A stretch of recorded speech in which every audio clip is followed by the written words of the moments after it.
Na sua visão, como cristão, esse tempo todinho que você está na academia, ainda está na academia, é cristão, é pentecostal. Nós pentecostais, o estilo do pentecostal, em alguns ambientes, é relaxado, não lê, só está naquela benção pneumatológica, é como se tivesse só valorizar a experiência.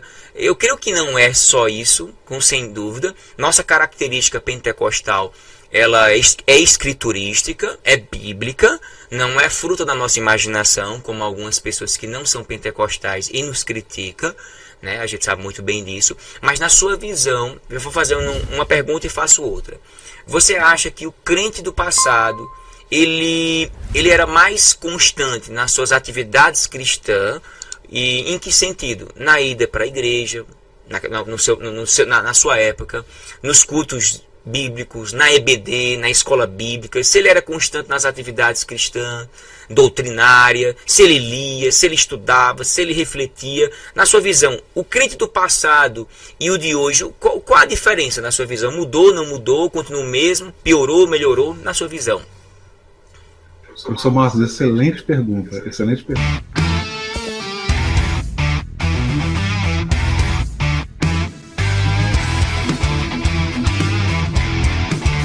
Professor Marcos, excelente pergunta, excelente pergunta. Você me faz lembrar uma conversa que eu tive com o meu ex-pastor, mas continua sendo meu amigo, né? Uma pessoa por quem eu tenho um carinho muito grande, pastor Evaldo Cassoto, um abraço para ele. A gente conversa muito, concordamos em muitos aspectos, divergimos em muitos, né? Mas mantém o respeito. Mas o respeito, né, o mútuo, diálogo, exato. No campo político, então, nem se fala, né? A divergência, de vez em quando a gente se alfineta. Mas é assim, uma pessoa querida. Eu assim trabalhei 2 anos, inclusive, numa faculdade aqui do estado, graças a ele, professor Marcos. E ele me indicou. Então, é uma pessoa muito humana, gosto muito do pastor Evaldo. Amém. E eu, há um tempo atrás, conversava justamente com ele sobre isso, no sentido de tentar colocar para ele, e ele concordou comigo também em muitos aspectos, professor Marcos, que eu estou na igreja a vida toda, né? Eu tenho 38 anos de idade. Mesma idade que eu, tá vendo? Pois é, então assim, fui criado, né, no movimento evangélico, especificamente no movimento pentecostal, e é notável que houve mudanças substanciais.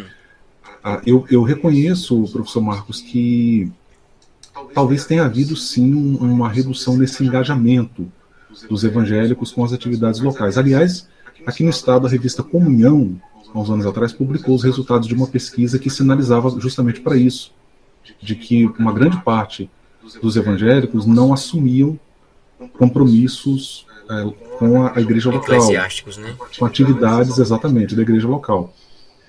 Mas a gente precisa também, professor Marcos, e aqui vale a pena a gente voltar àquela noção de transdisciplinaridade, a gente olhar para o nosso tempo e entender o que está acontecendo. Então, nessa hora, o diálogo com a sociologia, com a antropologia, com outras áreas de conhecimento é muito importante. E o que eu percebo, professor Marcos? Nessa hora eu tento também trazer à tona aqui um olhar sociológico. Eu acho que a sociedade mudou substancialmente. E a igreja, ela não está dentro de uma bolha, no sentido de que ela não sente como se ela se isolasse da sociedade. Ela sente os reflexos disso, né, professor Marcos? Então, o que eu percebo? A sociedade mudou, logo a igreja também muda em grande medida.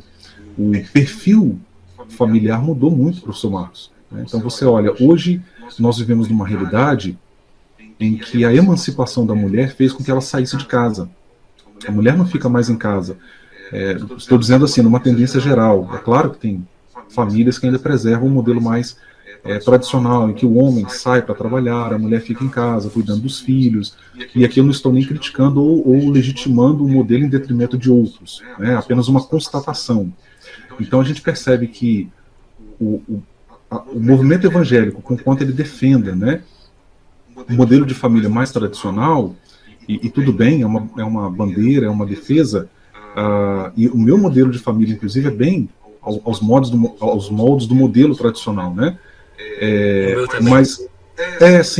Mas veja, professor Marcos, é fato que a igreja evangélica também ela sente essa mudança no... As famílias evangélicas também aderiram a essas mudanças. Em que sentido? Né? A mulher, a gente não vive hoje um formato de família em que apenas o homem trabalha, ou apenas o homem estuda, né? Então, há 15 anos atrás, há 20 anos atrás, quando eu era um adolescente, um jovem pentecostal, a gente ouvia falar de teologia como algo distante, a gente ouvia falar de faculdade como algo distante. Hoje não. Então, mudou. Hoje o jovem pentecostal está indo para as faculdades, está indo para as universidades, o homem trabalha, a mulher trabalha. Minha esposa, por exemplo, agora está trabalhando, enquanto eu estou aqui com você, gravando, né, essa entrevista. Então, ela está trabalhando. Eu até brinco com isso, professor Marcos, e digo que essa questão da emancipação da mulher foi muito boa em alguns aspectos, né? Um deles, por exemplo, foi o fato da mulher trabalhar e ajudar nas despesas de casa, né? Aí quando eu falo aqui com a minha mulher, não, mas você tem que cuidar e tal, ela fala brincando também, claro, né? A minha esposa é uma parceirona, né? Eu falo, não, vocês não buscaram igualdade? Então vamos igualdade, inclusive, nas despesas de casa também, né? A mão no arado, né? Brincadeiras à parte, né? Mas a gente assim leva muito bem essa questão. Eu e minha esposa aqui em casa é bem tranquilo isso. A gente é bem colaborativo mesmo, né? Mas percebe, professor Marcos? Então eu acho que essa mudança do perfil familiar refletiu também nessa adesão dos evangélicos às atividades das igrejas locais. Eu não acho que essa ausência dos evangélicos hoje, ou de grande parte dos evangélicos hoje, nas questões da igreja local seja necessariamente ou apenas reflexo de um esfriamento espiritual. Mas uma rotina, né? É uma mudança, né? Exatamente. Então, você tem a esposa trabalha, os filhos, em muitos casos os filhos também trabalham, quando não fazendo estágio, às vezes já na vida adulta já estão também nos seus empregos.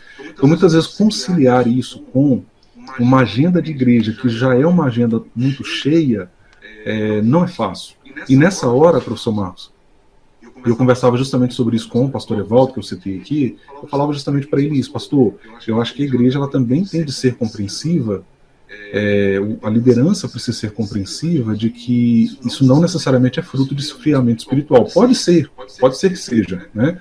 Mas não apenas. É uma realidade ampla, complexa, tem muitas variáveis envolvidas, entende, professor Marcos? Acho que não dá para a gente olhar para esse fenômeno e tratar ele como se fosse assim, uma ciência exata. 2 mais 2 é igual a 4, ponto final. Não, isso é esfriamento espiritual, o crente hoje é frio, o crente hoje não ama Jesus. Não é por aí. Acho que tem variáveis envolvidas. Agora, é claro, a gente percebe também, professor Marcos, muita indiferença, a gente percebe também a falta do compromisso com um projeto de uma comunidade de fé da qual eu faço parte. Eu acho que eu, por exemplo, me cobro em relação a isso, professor Marcos, né? Eu vou à minha igreja hoje, a minha média de frequência é uma vez por semana, né? Normalmente aos domingos. Mas eu me cobro em relação a isso, eu sinto falta de estar mais próximo, né? Essa semana mesmo mandei mensagem para o meu pastor, falei, pastor, eu quero estar mais próximo, mas devido ao momento que eu estou vivendo e tal. Meu pastor é super tranquilo também, né? Então, assim, não é aquele pastor, é compreensivo. Então eu conversei com ele sobre a minha rotina, ele me acolheu, né? O meu pastor atual, o Animiné Jardim, mando um grande abraço para ele aqui, da nossa igreja Assembleia de Deus em Itacibá, né? Então eu acho que a liderança hoje, professor Marcos, a sua pergunta ela é muito importante. E eu acho que ao invés de cobrar, a liderança precisa também olhar para a realidade social na qual nós estamos inseridos e tentar entender esse momento e a partir disso, aí sim, estabelecer um diálogo, de repente até repensar, inclusive, a agenda da igreja. Eu acho que isso é uma coisa para ser colocada em pauta, sabe, professor Marcos? Porque a gente vê muitas vezes uma agenda de igreja local muito cheia. Eu convivi muito com indiretas de culto, cobranças, essa coisa de você estar no culto ali, você não veio tal dia, então você aí você é desqualificado, porque mas por que eu não vim tal dia? Né? Porque você sabe os irmãos por quê? Exatamente. Então essa escuta da comunidade de fé, penso eu, ela é fundamental. Estou entendendo. Ótima observação na prática mesmo. Interessante que as suas respostas, elas são práticas. Não é teóricas, é práticas. A gente vive isso. Nós que somos pentecostais, a gente tem que passar no fogo, né?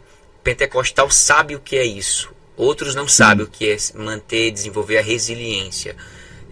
Na verdade, a gente vê aí gente que entra numa igreja, aí quando passa uma semana já é passado para ser pastor, em questão de um mês já está consagrado tudo. Mas o crente pentecostal, ele tem aquele teste, prová-lo, para ver se o mesmo ele tem equilíbrio emocional, se ele tem espiritualidade, se ele é uma pessoa de Deus, se ele busca realmente a Cristo e não título, porque muita gente está voltada a querer títulos, né? Então um dos motivos de muita gente não querer ir para a igreja também, em alguns momentos, eu vou ficar lá no banco, e não sei o que, ninguém me usa, ninguém me vê, aquela síndrome de inferioridade, né? Existe em alguns momentos também. Uma coisa que você falou que eu achei fundamental é o líder que está ali na frente, ele ter sensibilidade. Eu acho que quando o líder tem empatia e altruísmo, né, que é justamente duas palavrinhas fundamentais para toda liderança, se colocar no lugar do outro e sentir. Simplesmente Exato. Isso. Mas tem líder que diz, você tem que vir para a igreja todo dia. Rapaz, todo dia. Não tem como você ter todo dia. Eu já escutei isso muito e sim. Com aquele, meu pai do céu. Então aí a gente se torna muitas vezes pressionado, né, de ir, mas não tem condições de ir. E aquele momentinho que você tem, você preenche com outros fatores. Claro que muitas vezes a gente se torna um pouco crente domingueiro, como você falou agora. Sim. Buscar, sim. Né, uma forma de ir mais à igreja, se a gente tiver condições de ir também, né, porque como a sua agenda é muito lotada, como você falou, mas tem um diálogo, e eu achei muito bonito quando você falou assim, que já que seu pastor, ele tem sensibilidade com você, você tem aquele compromisso e responsabilidade de chegar perto dele, meu pastor, eu não pude ir, tal, queria muito estar aí, compromisso. Então, imagine se você não tivesse essa conectividade com o seu pastor, isso bloquearia. Então não teria condições de você chegar e dizer, eu vou dizer nada, eu não devo homenagem, mas como você faz parte desse trabalho aí. Agora tem gente que tem condições de ir para a igreja, não vai. Tem gente que tem condição de ir e não vai por motivos fúteis. Tem um filme, tem uma série, tem uma festinha acolá, tem um jogo. Então você deixa os trabalhos da igreja, irmãos que estão ali, como do primeiro século, que estavam se esforçando nas casas, adorando ao Senhor, tendo um tempinho que fosse ali para adorar a Deus, se esforçavam o máximo, e nós, no século XXI, com esse desdenho para com os trabalhos da igreja. Quando eu tinha mais tempo, à noite eu ia, culto de terça-feira, quarta-feira, sábado, domingo. Eu gostava muito, gosto, porém o meu tempo hoje infelizmente é escasso. Quem tem tempo, você que está nos ouvindo aí, aproveite, meu querido, minha querida, porque talvez vai chegar um momento que você vai trabalhar, vai exceder o trabalho e não vai ter mais tempo. Já fazendo um ponto de encontro com o que você falou aí, dessas informações, na sua visão, assim, quais os principais motivos, na sua opinião, que levam ou que podem levar alguém a abandonar a igreja, abandonar talvez a Cristo e abandonar o cristianismo? Abandonar a igreja, Cristo e cristianismo. São praticamente uma pergunta em 3 dimensões. Porque tem gente que diz assim, eu abandonei a igreja, mas já estou com Cristo. Enfim, o que é que leva na sua mente alguém se afastar, abandonar desde a igreja, Cristo e o cristianismo, na sua visão? Olha, essa é uma big pergunta, hein, professor Marcos? Grande mesmo. Eu diria que esta pergunta que você acaba de elaborar, ela é tema exclusivamente para uma entrevista. Total. De mínimo, a gente fazer verdade. Não uma entrevista, mas um diálogo mesmo aqui entre nós, aqui, pelo menos uma hora. Verdade. Né?